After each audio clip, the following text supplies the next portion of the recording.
The space above Nexus Prime sparkled with hundreds of warships from across the galaxy. Every year, the Galactic Defense Coalition held this grand fleet review. It was a chance for all the different alien races to show off their best military ships. The event drew crowds from dozens of worlds, all eager to see the latest in space combat technology. Captain Hyunwoo Park stood on the bridge of his ship, the UES Steadfast. Through the large viewing window, he watched as alien vessels performed their demonstrations. The Veltari ships were first. They moved like ghosts, appearing and disappearing as they phased in and out of normal space. Their hulls were smooth and silver, looking more like works of art than weapons of war. "Beautiful ships," said Commander So-Young Kim, who stood beside the captain. She was the weapons officer of the Steadfast, and she had been studying alien military technology for years. "They are fast," Park agreed, "but speed is not everything." Next came the Gorvak fleet. Their ships were massive, dark gray monsters covered in weapons. Each Gorvak dreadnought was 3 times the size of the Steadfast. When they fired their plasma cannons at target asteroids, the rocks melted like ice in the sun. The crowd watching from nearby space stations cheered as chunks of molten rock floated away. The Ashani fleet put on the most impressive show. Their ships were small and graceful, painted in bright colors. They moved through space like a school of fish, turning and spinning in perfect formation. When they attacked the test targets, they did it like a dance. Their energy beams created light shows that lit up the darkness of space. Then it was humanity's turn. The UES Steadfast moved forward slowly. Compared to the other ships, it looked like a flying brick. The hull was made of thick metal plates welded together. There were no smooth curves or artistic designs. It looked exactly like what it was, a tool built to do a job. "Look at that human rust bucket," came a voice over the open communication channel. It was Admiral Kithvar of the Veltari fleet. His voice was full of amusement. "It moves like a cargo hauler carrying too much weight." Laughter echoed from other ships on the channel. The Gorvak Warmaster Grun added his own comment. "Did the humans build that ship from spare mining equipment? It looks like something my engineers would throw away." On the bridge of the Steadfast, the crew tried to ignore the insults. Taemin Lee, the navigation officer, kept his eyes on his instruments. Engineer Mi-Jin Ko checked her systems readings. Communications officer Dong Hyun Choi listened to the alien chatter with a stone face. Captain Park remained calm. He had heard these kinds of comments before. Humans were the newest members of the coalition. They had only been part of the galactic community for 50 years. Most aliens still thought of them as primitive. "Should we respond to their comments, sir?" asked So-Young Kim. Her hand was tight on her control panel. "No," Park said quietly. "We will let our actions speak for us." The Steadfast continued its slow approach to the demonstration area. The ship's maximum speed was barely half that of a standard coalition fighter. While other ships zipped around at incredible speeds, the human battleship moved at what the aliens considered a crawl. Fleet Admiral Thexna of the Ashani fleet sent a message directly to the human ship. "Captain Park, perhaps your vessel would be better suited for supply runs. Combat requires speed and grace, qualities your ship clearly lacks." More laughter came from the alien ships. Some of the smaller vessels began making jokes about human technology. They called it Stone Age engineering and scrap metal welding. Park turned to his weapons officer. "Commander Kim, please prepare for our demonstration." So-Young Kim nodded and began working at her station. The Steadfast's weapons systems came online. Along the sides of the ship, massive railgun turrets extended from their housings. These were not the elegant energy weapons used by other races. They were simple magnetic accelerators that fired solid metal projectiles. "Target selected, sir," Kim reported. "Large asteroid, distance 50,000 kilometers. Fire when ready," Park ordered. The railguns turned toward their target. There was no flash of light like with energy weapons. Instead, there was just a brief magnetic pulse as the guns fired their projectiles. The metal slugs were too small and fast to see with the naked eye. Several seconds passed. The alien observers began to mutter among themselves. Energy weapons would have hit their target instantly. These primitive human weapons were taking forever to reach their destination. Then the asteroid exploded. It did not just break apart like the rocks hit by energy weapons. The entire asteroid simply vanished in a cloud of dust and debris. The kinetic energy from the railgun projectiles had been so massive that it had completely vaporized the target. The alien chatter on the communication channels went quiet for a moment. Then Admiral Kithvar spoke again. "Impressive firepower, but any ship can destroy a stationary rock. Real combat requires hitting moving targets. The humans will never keep up with modern warfare," added War Master Grun. "Their weapons are too slow, their ship is too clumsy." Admiral Thexna agreed. "Speed and maneuverability win battles, not brute force. A ship that cannot dodge enemy fire is a dead ship." Park listened to their comments without expression. He had expected this reaction. The alien races had been fighting wars in space for thousands of years. They had developed their tactics around speed, energy shields, and advanced technology. To them, the human approach seemed hopelessly outdated. The demonstration continued with more alien ships showing off their abilities. The Veltari performed impossible maneuvers, phasing through solid objects and attacking from multiple directions at once. The Gorvak demonstrated their powerful shields, absorbing massive amounts of energy without taking damage. The Ashani showed how their small fighters could work together like a single organism. When it was over, the fleet commanders gathered for the traditional strategy meeting. Captain Park was invited, but he could tell it was just for politeness. The real decisions would be made by the alien admirals. "The Kraxi Empire has been quiet lately," said Admiral Kithvar. "Our intelligence suggests they are planning something big." The Kraxi were machine beings who believed all organic life was a disease that needed to be cured. They had been at war with the Coalition for over a century. Their ships could adapt to any weapon or tactic, making them incredibly dangerous enemies. "We need to be ready for anything," War Master Grun said. "The Kraxi learn from every battle. They become stronger each time we fight them."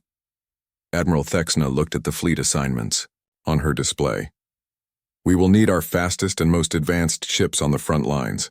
Captain Park, I think your vessel would be most useful protecting supply convoys in the rear areas." Park nodded politely. "The Steadfast will serve wherever it is needed." The other commanders smiled at his diplomatic response. It was clear they saw this as the best use for the slow human ship. Guard duty for cargo vessels was important work, but it was far from the glory of frontline combat. After the meeting, Park returned to his ship. His crew was waiting for him on the bridge. They had all heard the alien comments during the demonstration. They knew what the other races thought of their ship and their capabilities. "Orders, sir?" asked Taemin Lee. "We have been assigned to convoy protection duty in Sector 7, Park announced. "We will escort medical supply ships and refugee transports." Engineer Mi-Jin Ko looked up from her station. "The aliens think we are not good enough for real fighting." "Let them think what they wish," Park replied. "We know what our ship can do. When the time comes, we will be ready." So Young Kim checked her weapon systems one more time. "Sir, do you really think the Kraxi will attack soon?" Park looked out at the stars beyond Nexus Prime. Somewhere out there in the dark spaces between systems, machine minds were planning the next phase of their war against organic life. The Coalition thought their advanced technology would protect them. They believed their speed and elegant tactics would save them, but Park had studied the historical records. He knew that the Kraxi had adapted to every weapon, every tactic, every technology the Coalition had used against them. The aliens kept trying to outthink the machines with more advanced equipment and clever strategies. Humans had a different approach. They did not rely on having the best technology or the smartest tactics. They built things to last. They made tools that worked no matter what happened. They prepared for the worst and hoped for the best. "I believe they will attack," Park said, finally. "And when they do, they will face something they have never seen before." The crew of the Steadfast began preparing for their convoy escort mission. They loaded supplies, checked their systems, and reviewed their emergency procedures. To the outside observer, they looked like any other military crew doing routine work, but Captain Park knew better. His crew was ready for war. His ship was built for war. The aliens might laugh at their slow speed and simple weapons, but they did not understand what made humans dangerous. Humans did not give up. Ever. As the Steadfast left Nexus Prime and headed for its patrol sector, the alien fleets dispersed to their own assignments. The Veltari ships vanished into phase space. The Gorvak dreadnoughts powered up their massive engines. The Ashani fighters formed their graceful formations. None of them paid attention to the slow human battleship as it trudged away toward the outer systems. They had more important things, T. 3 months had passed since the fleet review at Nexus Prime. Captain Hyunwoo Park was on the bridge of the UES Steadfast, reviewing the morning reports from his convoy escort mission. They were protecting a group of medical ships carrying supplies to frontier colonies. It was quiet work, but important. The silence was broken by an urgent beeping from the communication station. Dong-hyun Choi looked up from his console with a worried expression. "Sir, we are receiving an emergency signal from Coalition Command. Priority Alpha." Park straightened in his chair. Priority Alpha meant only one thing: the Coalition was under attack. "Put it through."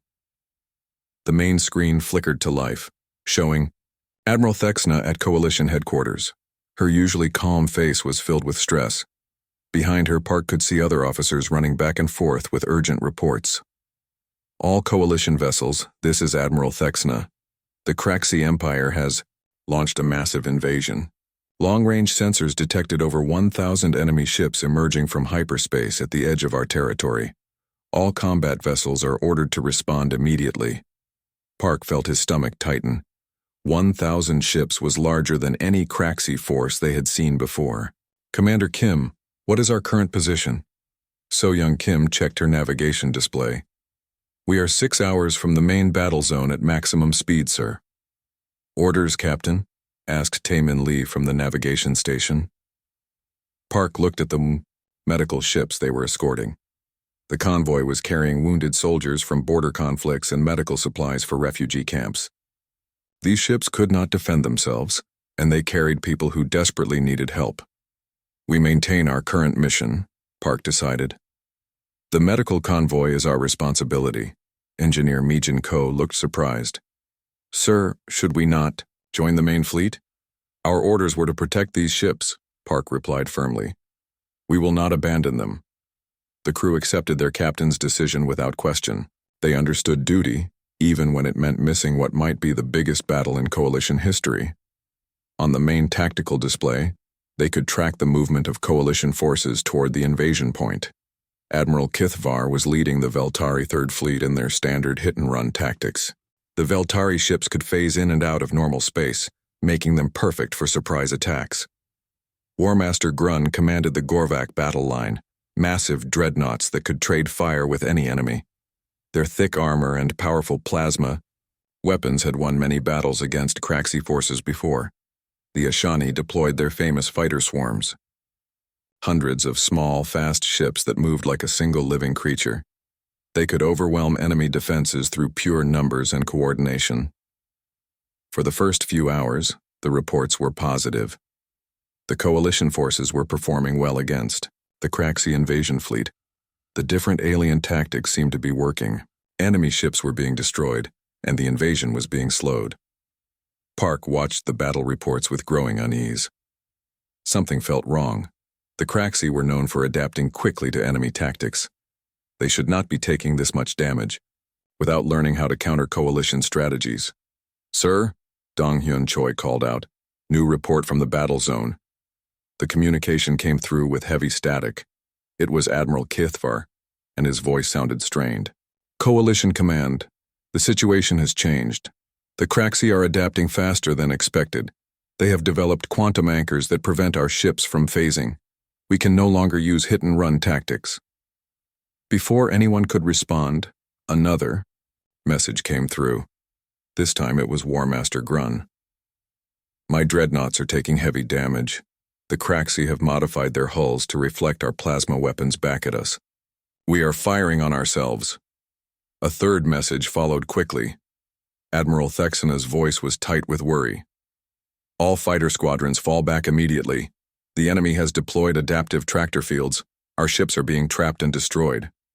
Park felt a chill run down his spine. In just a few hours, the Craxi had neutralized the main advantages of every coalition race. The Veltari could no longer phase. The Gorvak weapons were useless.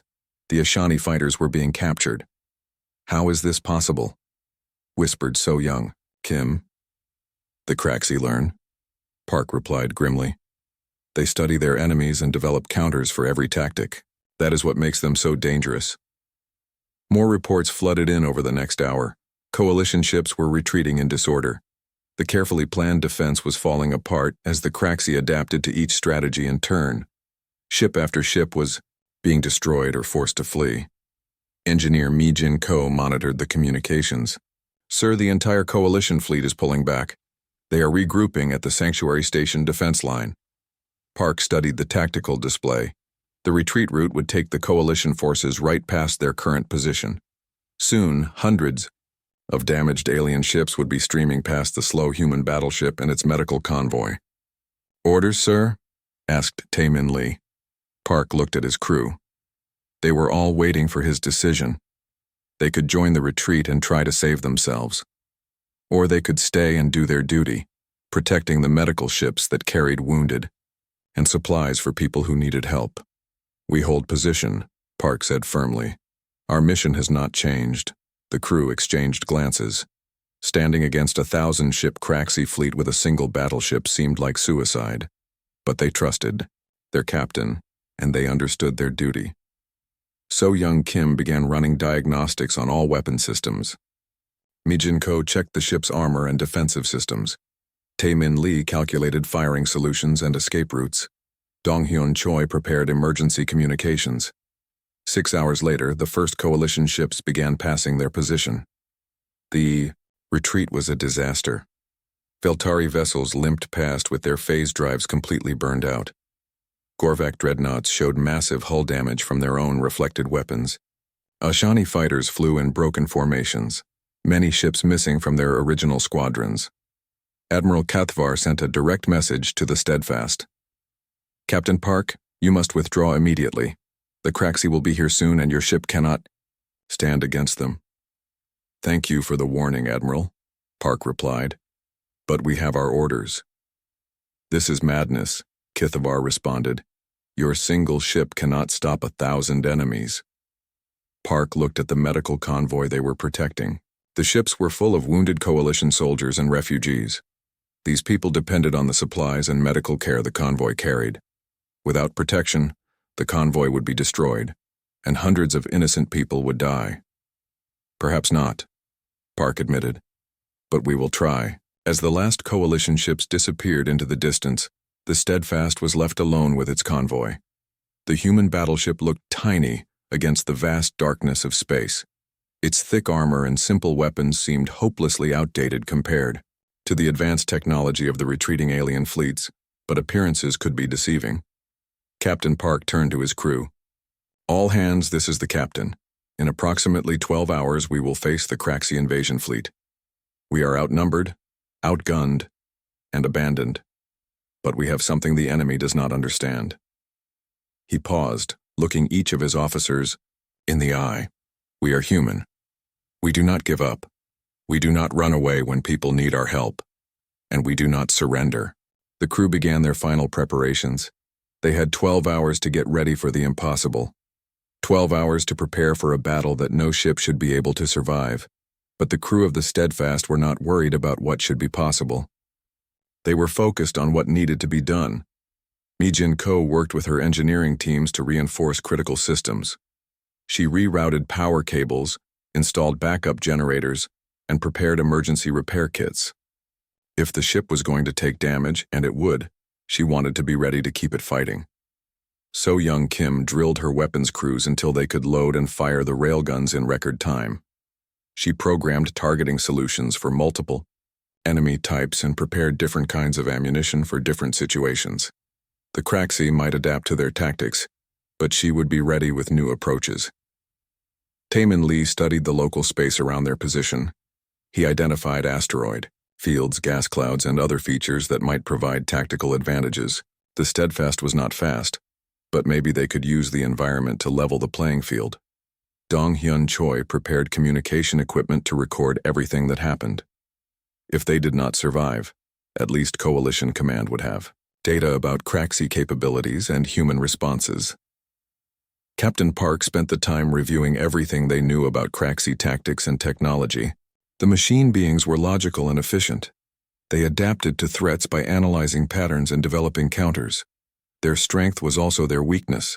They expected their enemies to follow predictable patterns. Humans were not predictable. As the 12 hours passed, long-range sensors began detecting the approaching Craxi fleet. It was massive. More ships than anyone had ever seen in one place. The fleet moved in perfect formation, like a single enormous machine. At the front of the formation were the scout ships, fast, lightly armed vessels designed to probe enemy defenses. Behind them came the main battle fleet, heavy cruisers and battleships that could adapt to any threat. At the center of the formation was something new, a massive command ship that coordinated the entire fleet. "Sir," Taemin Lee reported, "the Craxi fleet will reach." The Craxi scout ships appeared on the edge of sensor range like deadly shadows. Captain Hyunwoo Park watched them approach on the main tactical display. 3 sleek vessels, each one designed for speed and analysis. They moved with the perfect coordination that only machine minds could achieve. "Distance to targets?" Park asked calmly. 50,000 kilometers in closing," reported Taemin Lee from the navigation station. "They are scanning us with multiple sensors." Park nodded. The Craxi always studied their enemies before attacking. They wanted to understand human technology and tactics before they committed their main forces. It was logical and efficient, exactly what he expected from machine minds. "Sir," Dong-hyun Choi called out from communications, "we are receiving a transmission from the lead Craxi vessel. Put it through." The main screen flickered, showing the bridge of the alien scout ship. Instead of a living being, the image showed a complex machine interface. Lights pulsed in patterns as the artificial intelligence spoke. "Organic vessel, this is Processing Unit 7 Alpha of the Craxi Collective. You will surrender immediately, or be processed for recycling." The voice was completely emotionless, like a computer announcing the weather. To the Craxi, the destruction of organic life was just another task to be completed efficiently. Park stood up from his captain's chair. "This is Captain Hyunwoo Park of the UES Steadfast. We are protecting a medical convoy carrying wounded from your attacks. We will not surrender." There was a pause as the Craxi processed this response. The machine intelligence seemed confused by the human's answer. "Your ship's specifications indicate inferior capabilities," Processing Unit 7 Alpha finally replied. "You possess lower maximum velocity, primitive kinetic weapons, and basic armor plating. Tactical analysis shows 0 probability of successful resistance." From her weapons station, So-young Kim muttered under her breath. "That's what they think." Park kept his voice steady. "Nevertheless, we will not surrender. If you wish to pass this position, you will have to go through us." The Craxi scouts moved closer, their sensors working overtime to analyze the human battleship. Park could imagine the data flowing through their electronic minds. Ship dimensions, weapon types, armor thickness, engine output. All the numbers that should tell them everything they needed to know about their enemy, but numbers did not tell the whole story. "Your response is illogical," the Craxi commander stated. "You cannot achieve victory through conventional tactics. Your technology is obsolete compared to our adaptive systems." Engineer Mi-jin Ko looked up from her station. "Sir, they are trying to scan our internal systems. Should I block them?" "Let them look," Park replied. "They will see what we want them to see." The Craxi continued their analysis for several more minutes. They studied the Steadfast weapons, its armor, its engines. They compared human technology to the coalition systems they had already adapted to defeat. Their conclusion was obvious. This single human ship posed no threat to their massive fleet. "Final warning. Organic beings. Processing Unit 7 Alpha announced. Surrender now or face immediate processing." "No," Park said simply. The Craxi scout ships spread out into an attack formation. They were fast and maneuverable, armed with energy weapons that could adapt to any defense. Against the slow, clumsy human battleship, they should have been able to attack from multiple angles and destroy their target quickly. "Sir," So Young Kim reported, "all 3 enemy ships are powering weapons. They are moving to surround us." Park watched the tactical display as the Craxi vessels began their attack run. They moved in a complex pattern, weaving back and forth to make themselves harder to target. Their adaptive targeting systems locked onto the Steadfast's weapon emplacements. "Weapons. Free, Commander Kim," Park ordered. "Engage at your discretion." The massive railgun turrets on the Steadfast began to track the approaching enemies. The movement was slow and deliberate, like an old man turning his head to watch birds fly by. The Craxi ships were fast and agile. There was no way the human weapons could hit such nimble targets. That was what the Craxi believed. So Young Kim had spent months studying the battle records from previous Craxi engagements. She had analyzed their movement patterns, their tactical preferences, their reaction times. She knew how they liked to attack, how they avoided incoming fire, how they coordinated their assault runs. More importantly, she had learned to think like a human instead of like a machine. The Craxi expected their enemies to aim where they were. That was logical.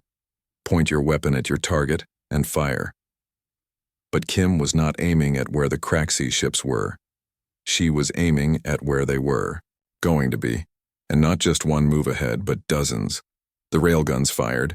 There was no flash of light like with energy weapons, no dramatic beam cutting through space, just the brief magnetic pulse as tons of metal were accelerated to incredible speeds. The Craxi ships continued their evasive maneuvers, confident that the slow human weapons could never track their movements. They were already preparing their own weapons to fire when the railgun projectiles reached them. All 3 scout ships exploded simultaneously. The destruction was total and instantaneous. The kinetic energy from the railgun rounds had been so massive that the Craxi vessels simply ceased to exist. Where 3 advanced warships had been flying a moment before, there was now only expanding clouds of metallic debris. On the bridge of the Steadfast, the crew watched in silence as the wreckage drifted past their ship.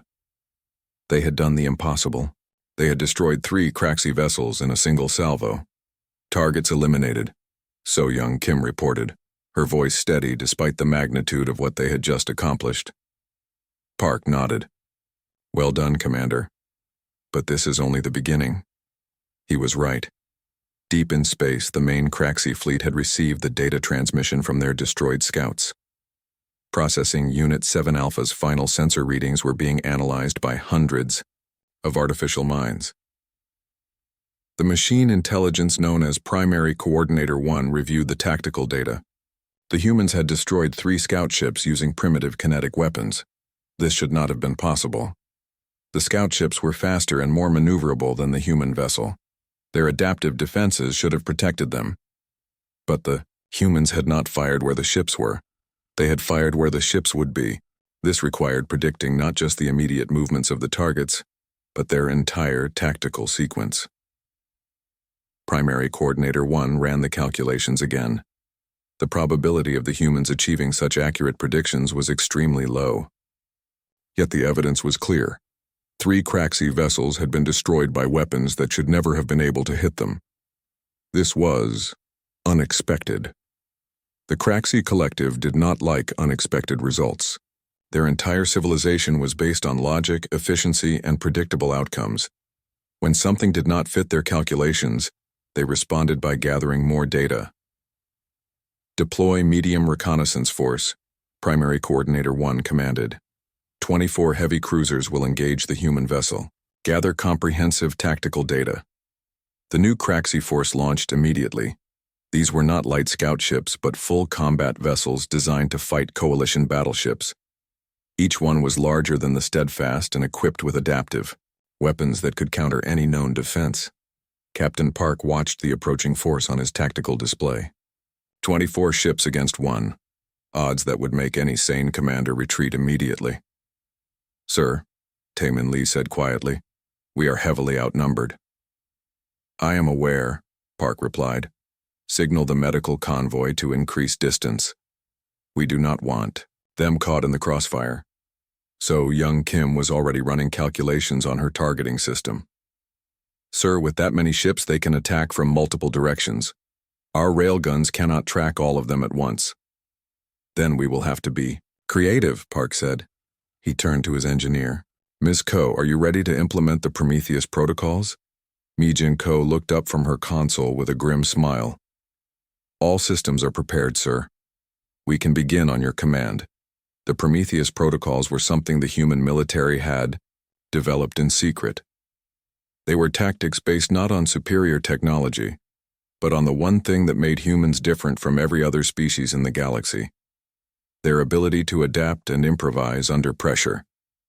The Craxi cruisers spread out as they approached, forming a sphere around the human battleship. They began their attack with energy weapons designed to cut through the Steadfast's armor. The beams struck the human ship's hull in multiple places, creating bright flashes as they hit. But the armor held. The Craxi had studied coalition ships and designed their weapons to penetrate standard energy shields and lightweight hull plating. The Steadfast did not use energy shields. Instead, it relied on layers of thick metal armor that absorbed and dispersed energy in ways the Craxi had not expected. More importantly, the armor was designed to be damaged. As the outer layers vaporized, under Craxi fire, they revealed new layers underneath, each one with different properties and capabilities. Activate Protocol 1, Park ordered. Throughout the ship, the crew began implementing tactics that no military academy would ever teach. Instead of trying to outrun or outgun their enemies, they turned the Steadfast itself into a weapon. Mi-jin Ko vented atmosphere from damaged sections, creating clouds of frozen gas that interfered with Craxi sensors. The ship's gravity plating was reconfigured. News of the Steadfast's victory spread through both Coalition and Craxi networks like wildfire. The impossible had happened. A single human battleship had defeated multiple Craxi vessels using tactics that made no sense to anyone who analyzed them. In the Coalition command centers, generals and admirals studied the battle recordings with amazement. How had the slow human ship managed to hit fast-moving targets? How had primitive armor withstood advanced energy weapons? How had one vessel fought off 24 attackers? The Craxi Collective was asking the same questions. Thousands of artificial minds worked together to analyze every second of the engagement. They studied human movements, weapon patterns, and tactical decisions.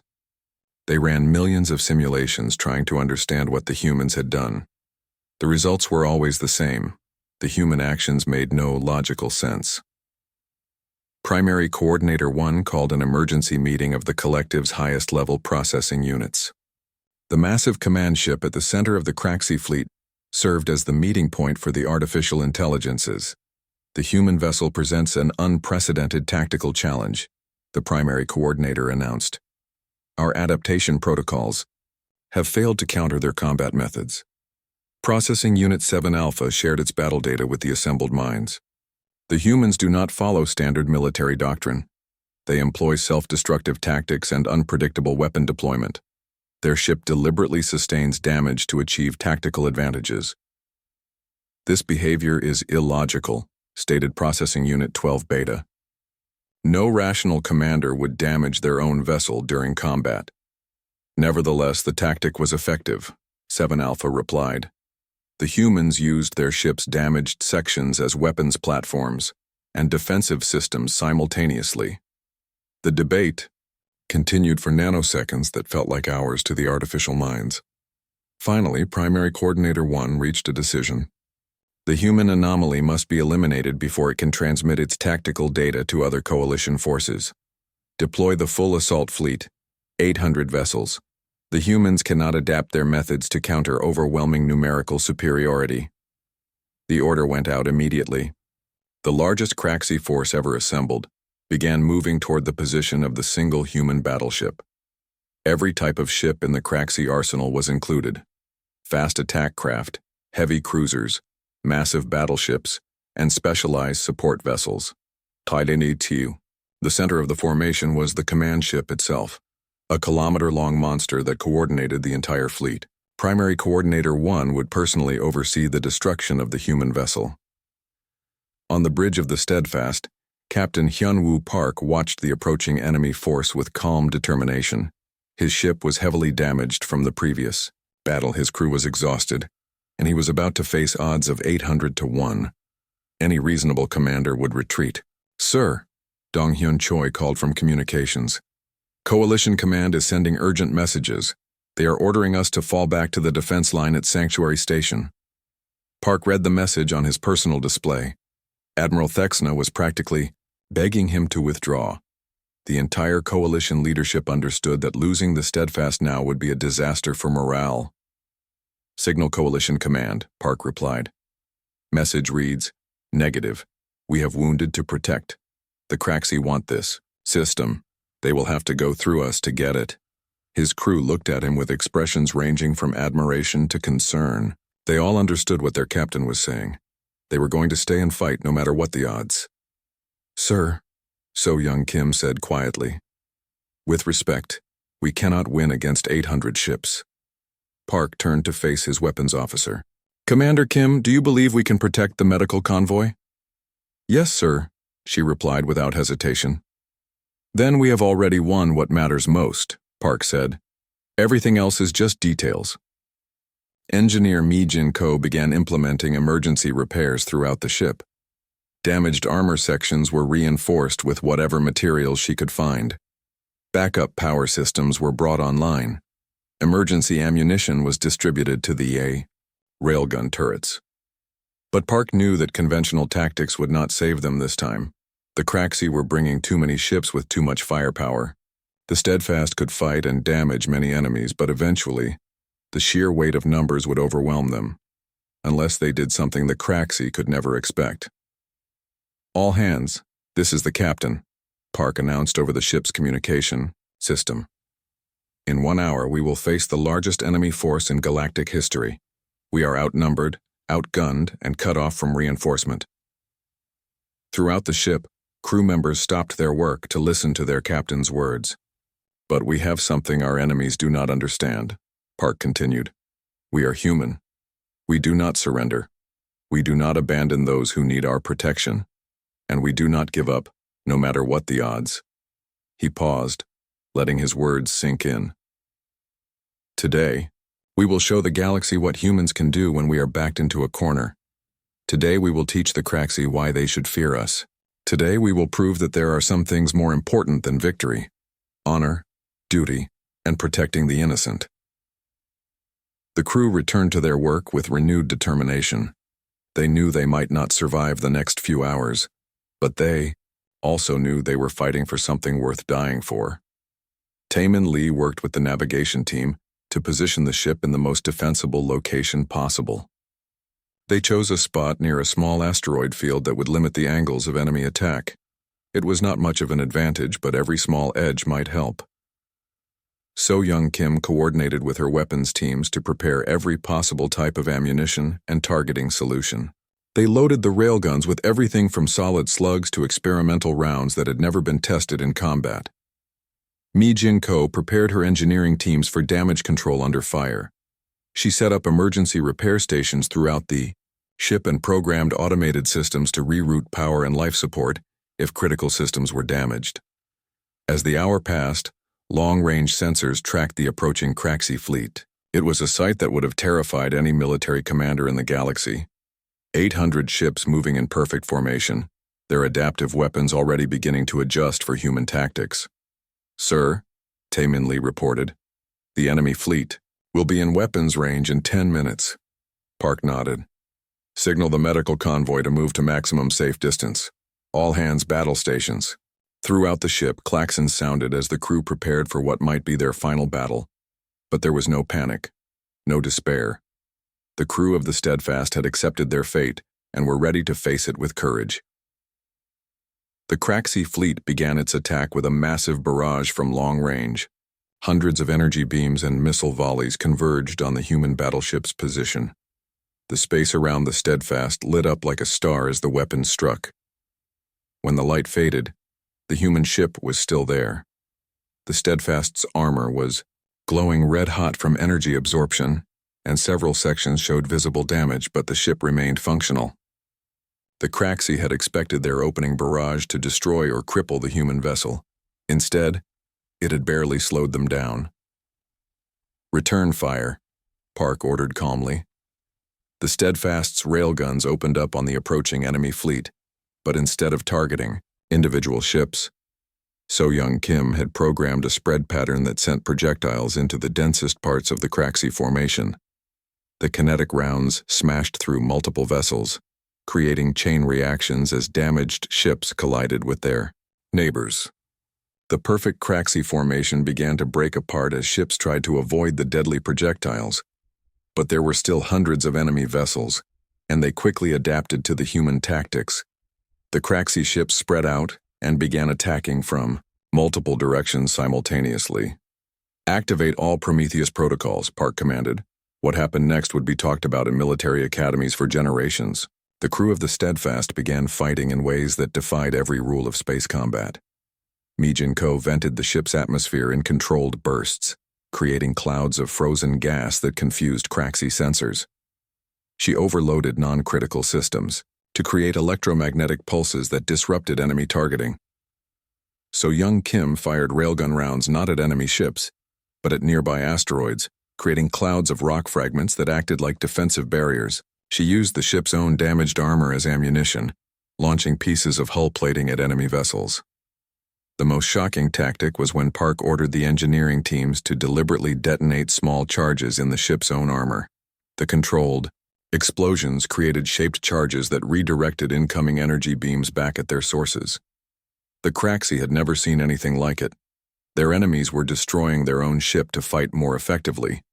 It made no logical sense, but it was working. Processing Unit 7 Alpha watched the battle from the bridge of a Craxi cruiser. The human ship was taking massive damage, but it continued fighting with whatever systems remained. When the main railguns were damaged, the humans switched to backup weapons. When those were destroyed, they began manually firing projectiles from damaged weapon ports. Most incredibly, the humans seemed to be using their ship's destruction as a tactical advantage. As armor sections were blown away, they revealed new weapon systems hidden underneath. As outer hulls were breached, the humans vented internal atmosphere to create defensive screens. Analysis: 7 Alpha. The UES Steadfast was dying. Captain Hyunwoo Park stood on what remained of his bridge, surrounded by sparking consoles and twisted metal. Through the gaping holes in the hull, he could see the stars and the flashing lights of Craxi weapons. His ship had been fighting for 6 hours against impossible odds, and it was finally reaching its limits. "Status report," Park requested, his voice steady despite the chaos around him. Engineer Mi Jin-ko looked up from a damaged console, her face streaked with soot and sweat. "Hull integrity at 8%, sir. We have lost life support to half the ship. Main engines are offline." "Weapons?" Park asked. So Young Kim was manually operating a backup targeting system. "Railgun turret 1 is still functional, sir. We have ammunition for maybe 10 more shots." The Craxi fleet had paid a terrible price for their assault on the human battleship. Over 200 enemy ships had been destroyed or disabled by the Steadfast's desperate tactics. The space around the battle was filled with wreckage and debris from vessels that had been outmaneuvered, outfought, or simply outlasted by human determination. But there were still hundreds of Craxi ships remaining, and they were closing in for the final attack. Processing Unit 7 Alpha had transferred to its third vessel during the battle. The first two had been destroyed by human weapons that seemed to fire from impossible angles. Now from the bridge of a heavy cruiser, it watched the dying human ship with something that might have been respect if machines could feel such emotions. "Primary coordinator requests immediate termination of human vessel." 7 Alpha transmitted to the attacking fleet. The response came back instantly. "Understood. All units concentrate fire on enemy bridge section. End this." The remaining Craxi ships moved into position for a coordinated attack. They had finally learned to predict some human tactics, and they were confident that this final assault would succeed. But they had forgotten the most important thing about humans: they never gave up. On the bridge of the Steadfast, Park received a message from Taemin Lee. "Sir, I am detecting something on long-range sensors. Multiple contacts approaching fast." Park looked at the flickering display screen. Through the static and interference, he could see ships moving toward their position. But the sensor readings were unclear. He could not tell if they were more Craxi vessels or something else. "Can you identify them?" Park asked. Lee worked frantically with his damaged equipment. "Negative, sir. Sensors are too damaged. But, sir, I think there are a lot of them." The Craxi began their final attack run. Energy beams and missile volleys converged on the Steadfast's position from dozens of directions. There was no way the human ship could survive this barrage. Then the cavalry arrived. The first ship to emerge from hyperspace was a Veltari destroyer, its hull gleaming silver in the starlight. Behind it came Gorvak dreadnoughts, their massive forms bristling with weapons. Ashani fighters swarmed out of launch bays in graceful formations, but these were not the same coalition forces that had retreated in disorder days earlier. These ships flew with new purpose, new determination. They had learned something from the human example. Admiral Kithvar's voice came over the communication channels clear and strong. "All coalition vessels, this is Admiral Kithvar. We are here to support Captain Park and his crew. Show these machines what we learned from human courage." The Veltari ships did not rely solely on their phase technology this time. They used it in combination with conventional tactics, appearing and disappearing to confuse Craxi sensors, while using kinetic weapons to deliver devastating attacks.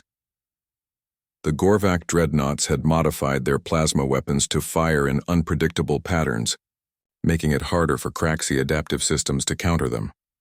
They also began using ramming attacks, driving their massive ships directly into enemy formations. The Ashani fighters abandoned their elegant formations and began fighting like human pilots, individually creative, unpredictably aggressive, willing to take risks that no computer could calculate. Admiral Thexana coordinated the attack from her flagship. "All units engage at will. Fight like the humans taught us, with heart, not just technology." The battle that followed was unlike anything seen in galactic history. The coalition forces fought with a combination of advanced technology and human-inspired determination. They used their ship's unique capabilities in new ways, taking tactical lessons from the Steadfast's impossible resistance. Processing Unit 7 Alpha watched in growing alarm as its fleet began taking heavy losses. The coalition ships were fighting differently now. They were unpredictable, creative, willing to sacrifice efficiency for effectiveness. Analysis request. 7 Alpha transmitted to Primary Coordinator 1. Coalition tactics have changed significantly. They are no longer following standard patterns. "Explain," came the response. "They are fighting like humans," 7 Alpha replied. On the Steadfast, Park watched the battle through the holes in his ship's hull. Coalition vessels streaked past, engaging Craxi ships in close combat. The tide of battle was turning. "Sir," Donghyun, Choi called out from his damaged communications console. "Admiral Kithvar is requesting permission to come aboard." "Tell the Admiral he is welcome," Park replied. "But warn him our docking bay is no longer functional." A few minutes later, a Veltari shuttle pilot performed an impossible maneuver, threading through debris to reach one of the Steadfast's emergency airlocks. Admiral Kithvar came aboard wearing an environmental suit, accompanied by a small honor guard. The Veltari admiral made his way to the bridge, stepping carefully over damaged equipment and fallen debris. When he reached Park, he stood at attention and saluted. "Captain Park," Kithvar said formally, "I must apologize for my earlier words. You and your crew have shown us what true courage means." Park returned the salute. "Thank you, Admiral, but we were just doing our duty." "Your duty was to protect a medical convoy," Kithvar replied. "But you did much more than that. You showed us that there are things more important than perfect tactics and advanced technology. You showed us the value of never giving up." Around them, the battle continued as coalition forces pressed their attack against the confused Craxi fleet. The machine beings had adapted to fight individual alien species, but they could not adapt to enemies who learned from each other and fought with combined determination. War Master Grun's voice came over the communication channels. "Human vessel Steadfast, this is War Master Grun. My dreadnought salute your courage. You have shown us that honor in battle is more valuable than technological superiority." Admiral Thexana added her own message.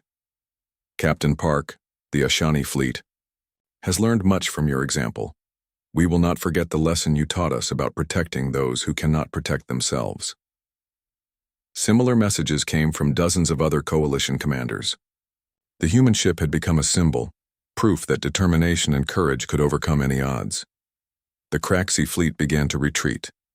Primary Coordinator 1 had run thousands of tactical simulations, and all of them showed the same result. The coalition forces were now fighting in ways that could not be predicted or countered. The machine minds could not adapt to enemies who constantly adapted themselves. All units, withdraw to hyperspace, the Primary Coordinator commanded. We require additional analysis time.